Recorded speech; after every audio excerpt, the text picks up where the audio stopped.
So, yes, if you guys know anything about BRICS, then Egypt is trying to join. So I am going to share this information. First, I'm going to share you guys what in the hell is BRICS. So let me make sure I pause this right in time because it's a YouTube short and they do. All right. Let me see. All right. So let's share the screen so you guys know what this is. All right.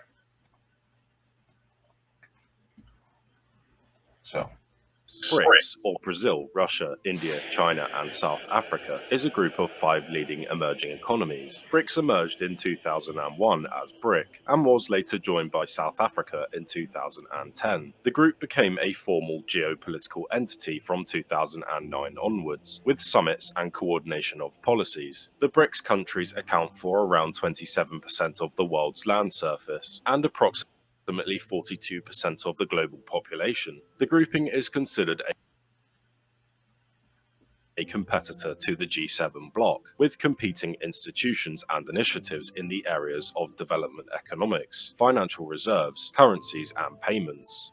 What is BRICS? BRICS, or Brazil, Russia, India, China, and South Africa, is a group of 5 leading emerging economies. So that's basically what BRICS is.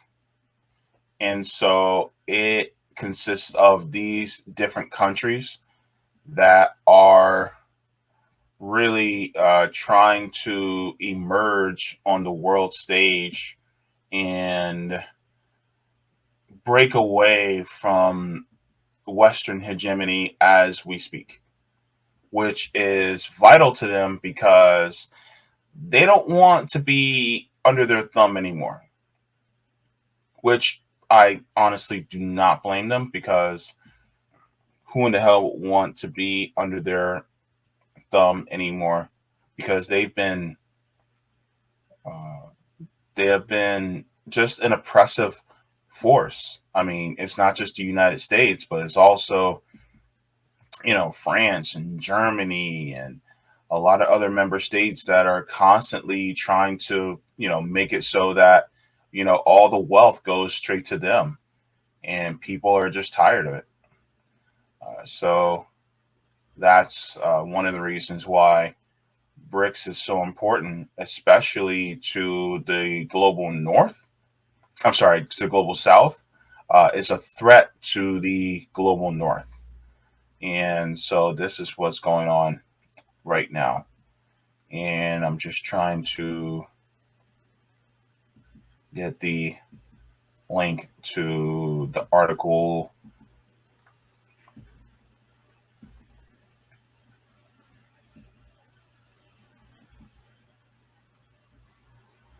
Where'd it go?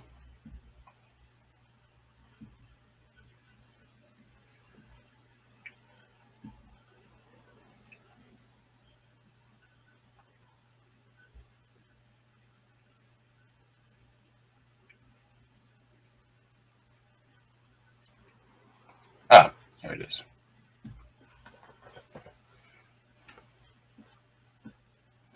All right, so I'm going to show you guys this article really quick about the story.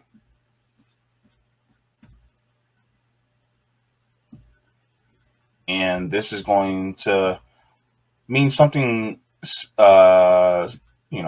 specific as far as moving away from a multipolar world from a unipolar world to a multipolar world. So it says Egypt becomes a member of BRICS new development bank. So it says joins the original 5 members plus Bangladesh and United Arab Emirates in acquiring a position within the BRICS bank equity. And a surefire move that can be expected to usher Egypt as a full member of the BRICS grouping. Cairo has taken an equity position within the new development bank. Previous equity was divided equally among the initial members: Brazil, Russia, India, China, and South Africa. It makes Egypt the first new member of the proposed expanded BRICS Plus, along with Bangladesh and the UAE. The new development bank was set up by BRICS nations on the basis of intergovernmental agreement signed at the 6th BRICS summit in Fortaleza in July 2014. The NBD approved Egypt's accession in December of 2021, while in September 2021, a similar decision was made regarding the United Arab Emirates, Uruguay, and Bangladesh. With the exception of Uruguay, they all become members of the bank this month after jumping through the necessary hoops. The bank's goal is to finance infrastructure projects and sustainable development projects in BRICS member states and developing countries. The bank previously received a AA plus rate in international credit rating from Fitch Ratings and S&P Global Ratings, allowing it to effectively attract long-term funding on international and local capital markets. Since founding, the bank has approved more than 90 projects totaling $32 billion in support in such areas as transportation, water, clean energy, digital and social infrastructure, as well as urban construction. Several other countries have also expressed interest in joining BRICS grouping. An overview of these can be viewed here. So, Egypt has a population of 104 million. It says Egypt is an energy and agricultural play with important exports including petroleum and petroleum products, followed by raw cotton, cotton yarn, and textiles, raw minerals and chemical products, and capital goods are all also exported. Among agricultural exports are rice, onions, garlics, and citrus fruits. Now I'm hungry. Egypt is a member of the Arab Trade Zone, which also includes Algeria, Bahrain, Iraq, Jordan, Kuwait, Lebanon, Libya, Morocco, Oman, Palestine, Qatar, Saudi Arabia, Sudan, Syria, Tunisia, UAE, and Yemen. Egypt is also a member of the African Continental Free Trade Agreement, which reduces tariffs to 0 on 98% of all intra-African trade. So basically, no thank you. So basically what this means is that they are joining up with other members, and this is going to mean quite a bit of trouble for the United States, especially. They don't want this. And of course, this means, could this mean curtains for the corporations, especially? That remains to be seen. But I mean, they get it. So, dear God, just stay paused. Okay, let's show this really quick, just so that it gives us a little bit more synopsis. US dollar and the euro, the BRICS countries have already shifted to using their own local currencies. A shared payment network is one of the financial infrastructure projects being undertaken by BRICS. In this context, Egypt's accession to the BRICS group only strengthens the de-dollarization drive. It is well known how the US leverages its economic might to further its foreign policy objectives. The US has a history of often placing sanctions on nations that don't share its objectives. The potential to have major influence over other economies is made possible by the petrodollar's dominating position in the global economy. The name BRICS stands for Brazil, Russia, India, China, and South Africa, 5 of the world's largest rising economies. Jim O'Neill, an economist at Goldman Sachs, first referred to the first 4 as BRIC or the BRICS in 2001. O'Neill used the phrase to indicate rapidly expanding economies that will collectively control the world economy by 2050. South Africa was included in 2010. However, before we continue, kindly return the favor by liking, subscribing, and activating the bell notification feature to stay up to speed with business, economic affairs shaping global climate and our civilization. Along with Argentina and Iran, Egypt has also indicated interest in joining the BRICS. According to Mohammed Abdul Hamid, vice chairman of the Economic Committee of the Egyptian Parliament, Egypt gains from joining the BRICS and its development bank. The de-dollarization movement is being embraced by an increasing number of nations worldwide. Major economies like China, India, and the EU are already significant players in this. Now it appears that Africa is also determined to keep up. In a noteworthy development, the Egyptian parliament has approved the agreement that enables Egypt to formally join the new development bank established by BRICS, which was created by Brazil, Russia, India, China, and South Africa, BRICS, in 2014. Days after Egypt's President Abdel Fattah el-Sisi visited India as the chief guest for the Republic Day celebrations. We will benefit from the bank's financial and technical assistance in areas of sustainable development, health, infrastructure, transport, water, and telecommunications, said Abdul Hamid. Egypt's joining of the BRICS group's new development bank will also relieve the state budget of the pressure of finding US dollars to meet the country's imports, as members of the bank can use their national currencies in exchange for trade, said Abdel Hamid. Egypt thereby joins the BRICS new development bank as the second nation from Africa, with the BRICS attempted to dollarize gaining traction. In an effort to lessen their reliance on the US dollar and the euro, some BRICS nations have already shifted to using their own local currencies. Let me ask you guys this, and just shooting out at the dark. What are the odds that more African nations join BRICS? Because, you already have South Africa. Egypt's trying to get in. It kind of sounds like, okay, they're part of the, the banking apparatus. But if they go full in on BRICS, right? What's to say that, Morocco or Tanzania or Zimbabwe or Burkina Faso or Nigeria, what if they decide? What if Somalia decides? What if Congo, the DRC, what if they decide to join BRICS? What if Uganda decides to join BRICS? Oh my God. Uganda, I think they discovered over $1 trillion worth of gold in Uganda. What if they decide to join BRICS? See, here's the thing. And maybe this is my brain, but I view Africa as the world's pantry. Because if you look at Africa, it has so many resources that the world, as far as imperialist nations, they pull from Africa all the time. It's like a family going in and you see, oh, we got some Twizzlers in the fridge. Oh, we got some Hot Pockets in there. Oh, you want some, go ahead and get, some mac and cheese, the microwavable mac and cheese that's in there. Oh, want some Little Debbie cakes? Go into the pantry. Like, that's Africa. It's like we're constantly digging in and pulling out of Africa, right? But they're tired. You and I know that they are sick and tired of imperialism and colonialism constantly happening in their countries. And a lot of the people are just sick and tired of seeing, France living off and leeching off of Africa. You're tired of seeing the UK leech off of Africa. You're tired of seeing, the United States constantly trying to tell Africa what to do.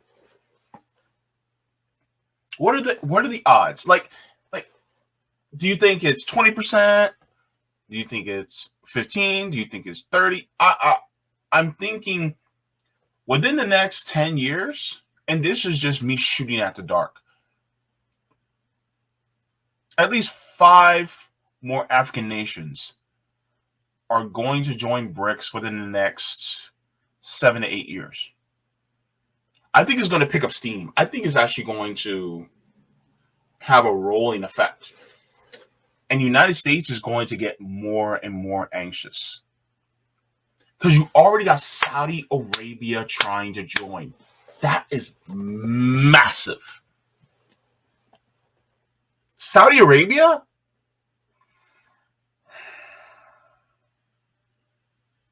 Man, look, I think the United States, and by the United States, I mean not just the government. I mean the corporations, the corporate dictators. I think they're shaking in their boots. They're seeing that they're.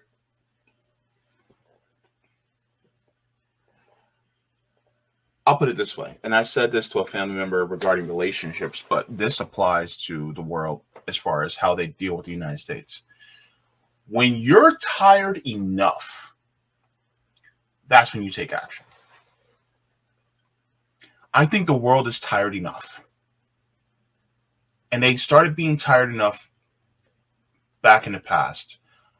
But then what ends up happening is you have a bunch of people who say they're in a group and they're tired of some person doing all this abusive stuff. When one person starts to stand up against the bully, that's when everybody starts to look and they go, well, okay, let me join in. Oh, Russia's joining. Okay, China joins up. They're like, okay, yeah, let me stand up to the bully. Then you get other ones, they start to stand up to the bully too because they're tired of being pushed around. And so it's just like that group mentality when one person stands up to the oppressive force because they're that one person and everybody else is being oppressed by them. Well, people start to go, we can take them down. There's more of us. Why not? And so I think that's what's happening here. The world is standing up to this imperialist power. And it's not just the United States, it's the West. I kind of think of the United States as the goons. And I said this before. Anybody that's watched Back to the Future, the United States is Biff.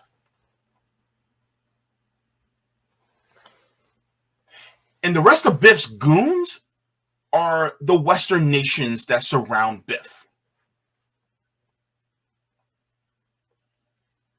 And you just need that one country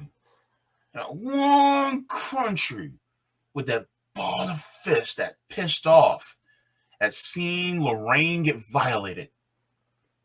And then you see the United States, aka Biff, laughing. And then he goes, bow! Right in the kisser, right? Knocks him out. Like they say in soccer, goal!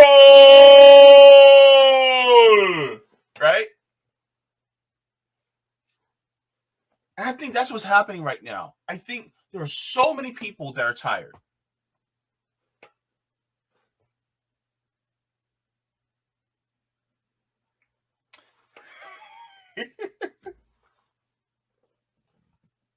United States of Biff. What are you looking at, butthead? That's what the United States always does. Like they go into DPRK. What are you looking at, butthead? You look at Cuba. What are you looking at, butthead? Right? Anyway. Let's continue. This is interesting. A shared payment network is one of the financial infrastructure projects being undertaken by BRICS. In light of this, Egypt's decision to join the BRICS group only strengthens the de-dollarization movement. What is de-dollarization? De-dollarization refers to the process of lessening the dominance of the dollar on international markets by using the US dollar instead of other currencies in transactions involving oil and or other commodities, the purchase of US dollars for foreign exchange reserves, bilateral trade agreements, and dollar-denominated assets. Since the Bretton Woods system was established, the US dollar has been the primary trading currency. However, a number of nations like India, China, Australia, and Russia, among others, have begun to switch over to trading in their own national currencies in recent years. Why de-dollarization? De-dollarization is being pursued in order to protect member nations' central banks from geopolitical dangers. The petrodollar is currently used in roughly 60% of central banks' foreign exchange reserves and nearly 70% of all worldwide trade. Although the United States produces roughly 20% of the global GDP, more than 50% of all global currency reserves and commerce are in dollars. Concerns have been raised about how the US has armed the dollar to protect its interests. Through sanctions, the U.S. can target specific individuals, groups, companies, or an entire nation. The strong dollar is to blame for the skyrocketing price of imported food, gasoline, and medication in nations like Nigeria and Somalia. It also doesn't look good for heavily indebted nations like Egypt and Kenya, who are being forced into bankruptcy as a result of the stronger dollar. So you really can't sanction that much if these sanctions don't have that much of effect. That's interesting, man. This is wild. I think we need to keep an eye on the world stage and see what happens. There are a lot of people who are also keeping an eye on what's going on. I'm trying to increase my knowledge of foreign policy, as you guys can tell. And so this stuff is really interesting because it's really going into the world is finally saying no. And so because they're saying no, it's an opportunity for us.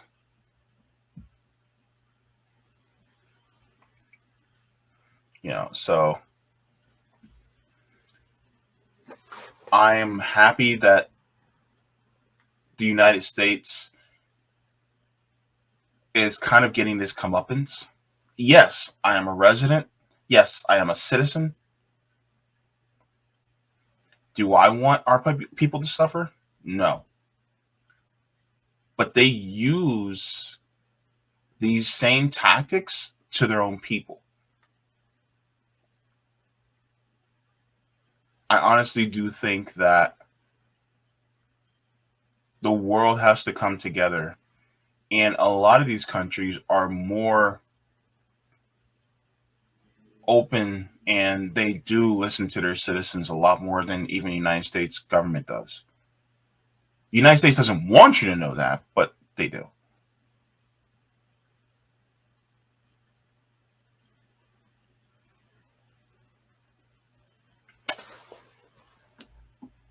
Let's go a little bit more and then we'll finish.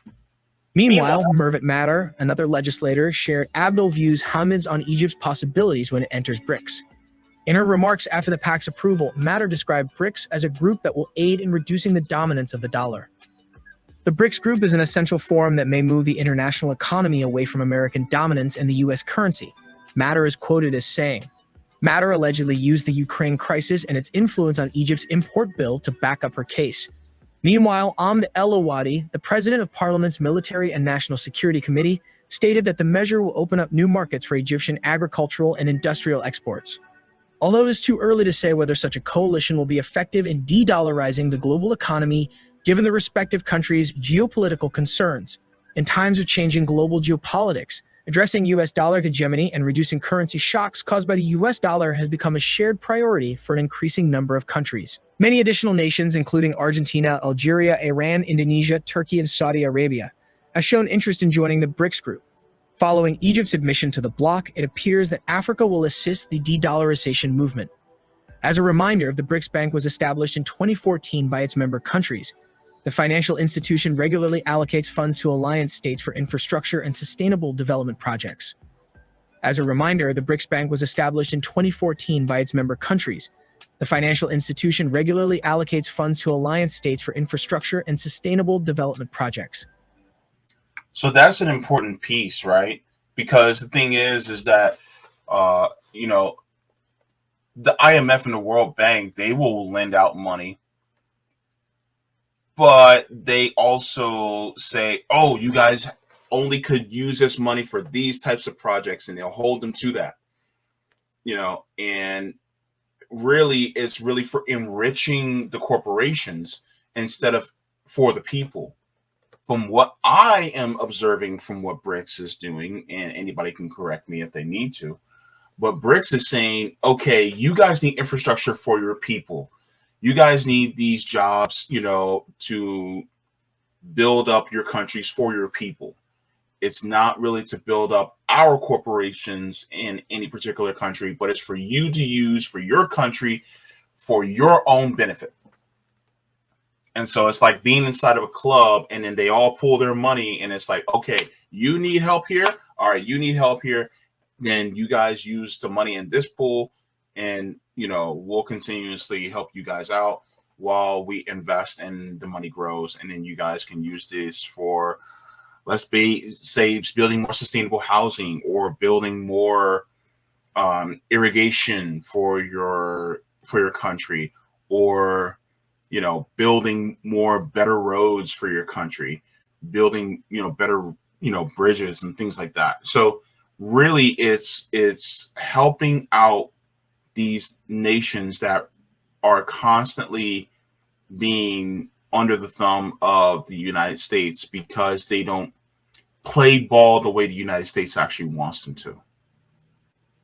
And I think this is very important. So yeah. In 2019, for example, Russia and the NDB signed an agreement under which the bank loaned Russia $320 million to fund the development of water supply and sanitation systems in Russian cities project.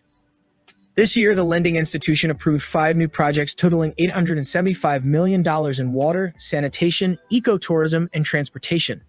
The investment will assist Brazil, China, and India in meeting their Sustainable Development Goals commitments, SDGs. The BRICS countries previously announced that they were working to create a cooperative payment network in order to reduce their reliance on the Western financial system.